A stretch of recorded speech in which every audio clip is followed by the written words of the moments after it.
In my last rant video, I talked a bit about monkey money in BTD6 and how the new game modes, least cash and least tiers, suck your wallets dry in comparison to any other part of the game that is overall very good when it comes to not forcing the players into any kind of microtransactions.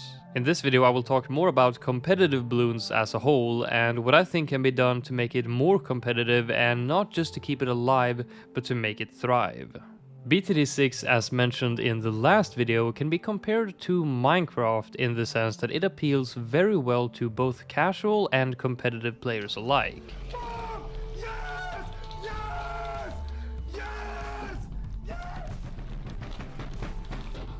In contrast to, say, CSGO, that mostly appeals to the competitive players, or a puzzle game that appeals to mostly casual players. Appealing to a wider audience is always great, but I feel that there can be quite some improvements to make the competitive side of BTD6 more fun and bring more players in to compete. First of all, I want to talk about competitive bossing in regards to the rewards. They suck. For completing the boss in non-ranked, the rewards are not bad. I see no problem here. But now let's see the ranked rewards. Can you spot the problem? The difference in rewards for top 50 and 3rd place is super small. In any real sport event, whether that be a physical sport or an esport in any game, someone placing 40th won't win anywhere near what the person in 3rd, 2nd or 1st place would win, and the top 10% wouldn't get anywhere near what the top 50 people would get. It feels a bit like we're at some progressive elementary school that hands out a medal to every kid that participated in the school's yearly soccer event and says everyone is a winner. No! This is competitive. You lost, Timmy. You get no medal.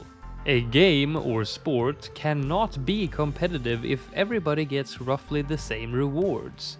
It does not incentivize enough players to spend the time necessary to become really, really good, and thus competition will decrease, which is really bad. Now let me be clear, if you play a ranked game and complete the boss, you will get a whole bunch of rewards. One set of rewards for completing the boss, one for the ranked score, and also one for the ranked mini-boss score.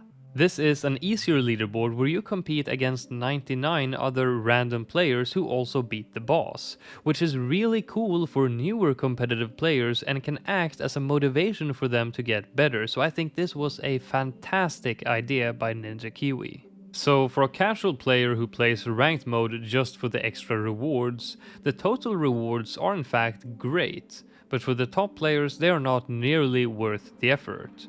But of course we're forgetting about the real prize here, the medals. The reason top tier players play ranked mode and spend a full day on a single boss run is to get one of those top 3 medals.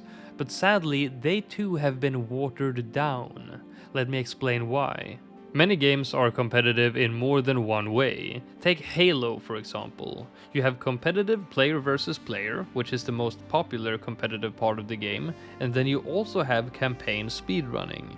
In Call of Duty you have competitive player versus player, and then campaign speedruns, and also surviving as long as possible in zombie survival mode. When it comes to both campaign speedruns, the runners are only competing in the easiest and the hardest difficulties. The rest are ignored as they don't offer much difference to the challenge at hand.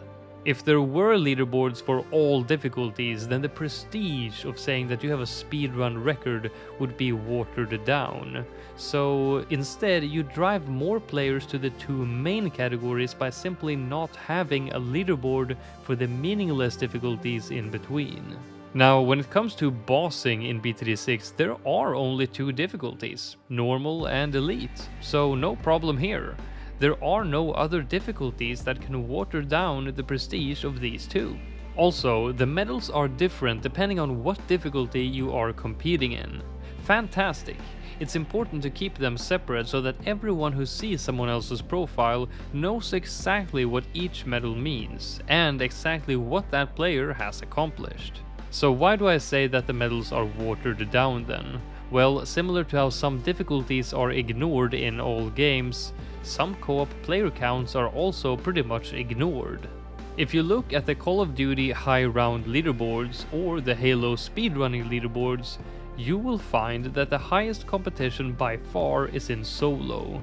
After that is 2-player co-op and then 4-player co-op, with 3-player co-op having the very least competition. In Halo, every player count except solo is pretty much for fun. Nobody really cares about a 2, 3 or 4-player speedrun.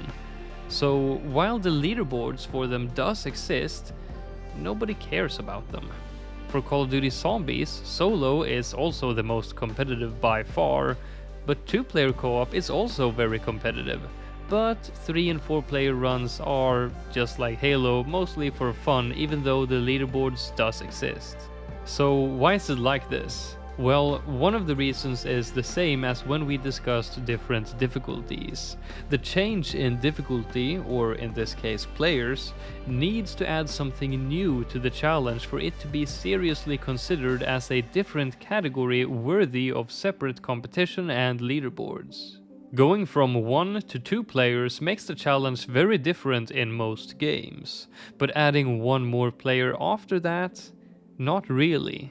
The reason 4-player mode is often more competitive than 3-player mode is because 4 is usually the max number of players in most games. And just like we in difficulties only like to compete in the easiest and the hardest, the maximum and minimum number of players is often more attractive for competition for this reason. But why is 2 players more competitive than 4 players? Partially, it's due to the challenge not changing much when going from 2 to 4 players as mentioned, but mostly that's due to the barrier of entry. Barrier of entry is a super important thing to consider when looking to make something competitive. You want as many people as possible interested in competing and as many as possible to be able to compete. To compete in 2-player co-op, you need to have one friend that is also interested in competitive. To play 4-player co-op, you need to have 3 friends that also want to play competitive, which is a lot harder to find. It's also harder due to time zones. The more players you need, the more different countries they may originate from, which makes the whole thing a lot harder to plan. And on top of that, we also have the problem of internet connection as well. So now that we know all of that, how does this cause the medals to be watered down in BTD6? Well, we have different medals for normal and elite difficulties, but sadly, we do not have different medals for the different number of players. This is very sad because a 3-player medal is worth less than dust compared to a solo medal or even a 2-player medal.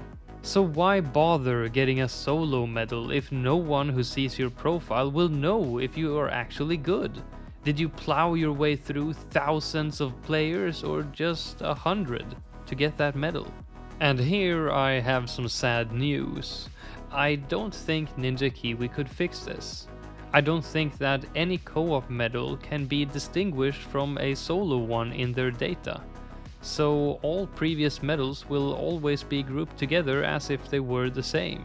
I mean, maybe they do have the raw data from previous boss events up to a certain point back in time, so maybe they could go back and fix some of the medals that has been given out, but that would be a bit more painful compared to if they had made it so that each medal has a property that contains the player count in which it was obtained. So what do we do about this mess that is competitive BTD6?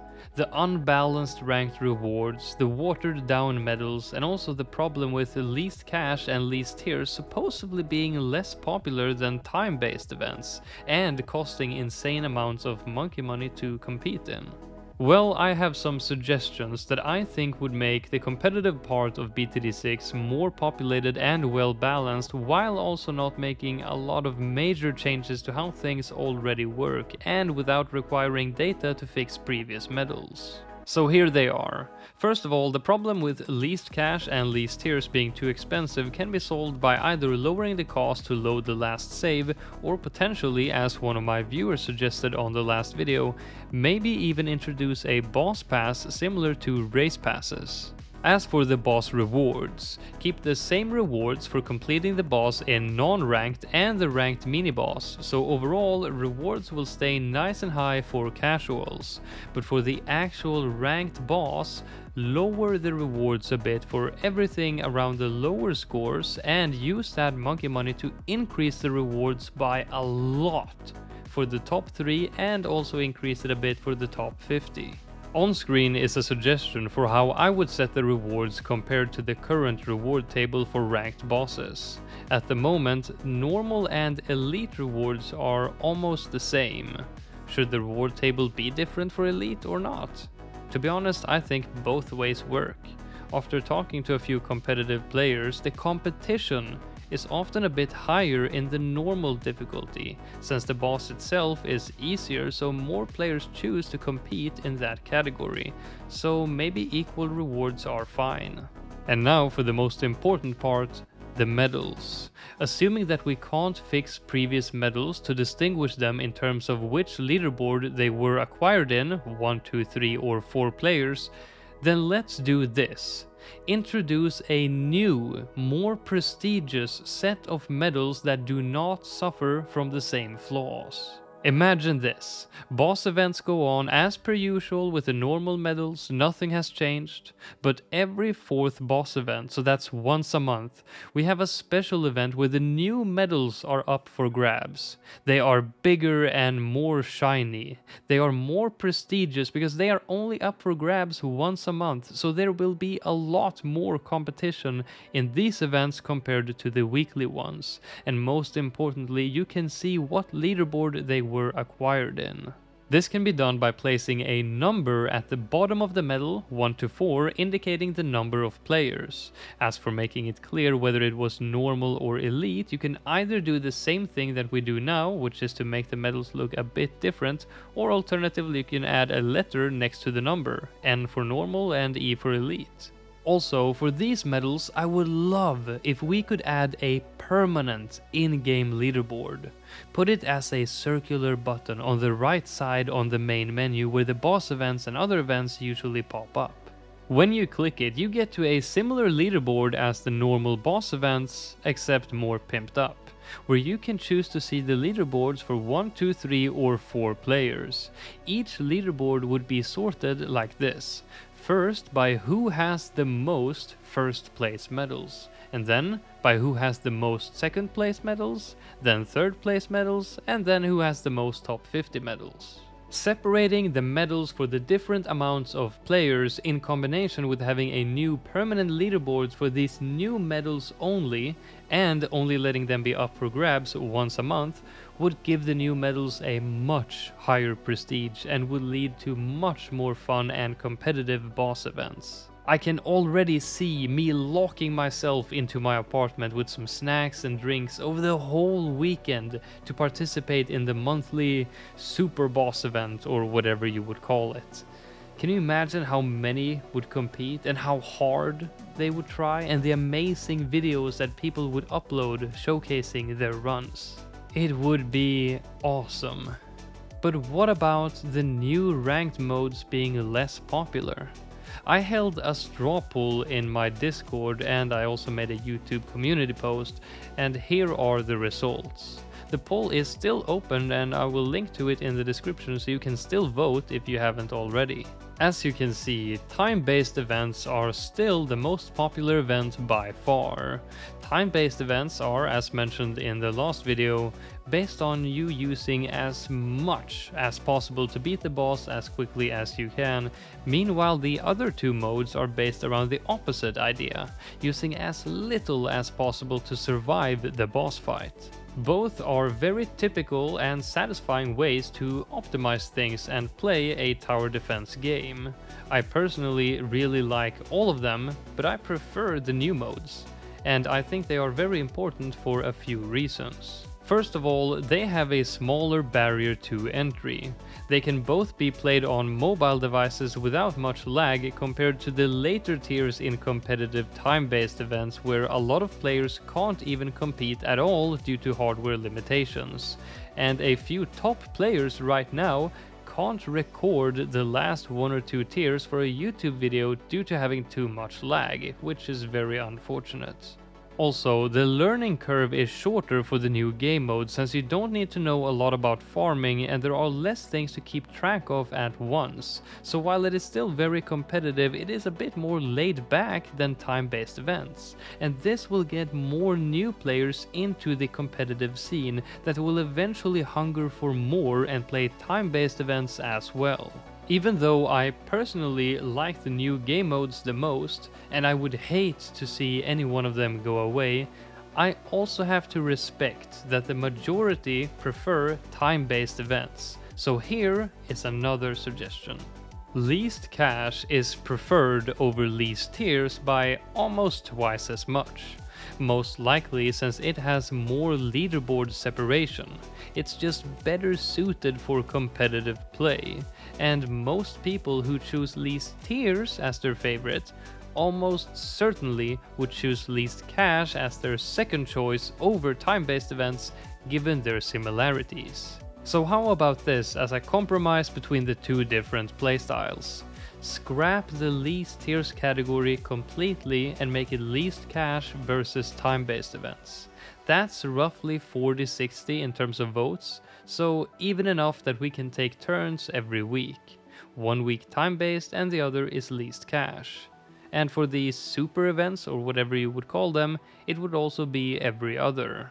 I personally like least tiers very much and I don't want to see it go, but I think it might be the solution that not only makes the largest amount of people happy, but also takes a step towards making BTD6 more competitive, which is the overall goal of this video. I think that all these changes together would be a total game changer for competitive bloons, and I really hope they happen, because BTD6 has so much untapped potential to appeal to all the competitive gamers out there. There are more competitive areas than just bossing though. There are race events, late game, least cash chimps, speedruns to complete a certain map or boss on a new account, etc. But I think we have to limit this video to just bossing as it's already getting pretty long. I would like to see how many of you agree with me and which of my suggestions are the most popular. So I have given them each a number and you can vote for them in a straw poll linked in the description. Simply click all the suggestions you like and leave the ones you don't like blank and then submit. If you don't like any of them, choose the bottom option and then submit. Also make sure to leave your own opinions and suggestions in the comments if you have any. Thank you for watching this video and I will see you in the next one.